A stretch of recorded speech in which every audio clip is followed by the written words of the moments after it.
వచ్చే ఏడాది జరగనున్న గోదావరి పుష్కరాలకు ఘనంగా ఏర్పాట్లు చేయాలని అధికారులను మంత్రివర్గ ఉపసంఘం ఆదేశించింది.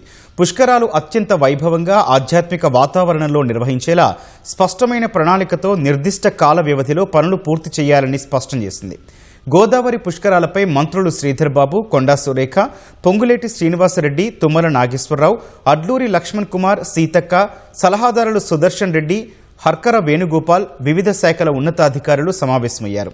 పుష్కర ఘాట్ల అభివృద్ధి, రహదారి సౌకర్యాలు, త్రాగునీరు, పారిశుధ్యం, రవాణా, ఇతర మౌలిక వసతులపై చర్చించారు.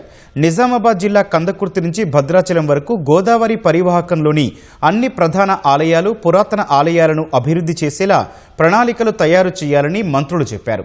ప్రధాన ఆలయాలకు రహదారులను అనుసంధానం చేసేలా మాస్టర్ ప్లాన్ రూపొందించాలన్నారు. బాసర, భద్రాచలం, కొండగట్టు ఆంజనేయస్వామి దేవాలయం వంటి ప్రసిద్ధ క్షేత్రాలే కాకుండా మధ్యలో ఉన్న ఇతర ప్రముఖ ఆలయాలకు కూడా సౌకర్యవంతమైన రోడ్ల అనుసంధానత కల్పించాలనే ఉద్దేశంతో ప్రణాళిక రూపొందించాలని మంత్రివర్గ ఉపసంఘం ఆదేశించింది. తదుపరి సమావేశం నాటికి అన్ని శాఖలు ప్రతిపాదనలు సిద్ధం చేయాలని మంత్రులు తెలిపారు.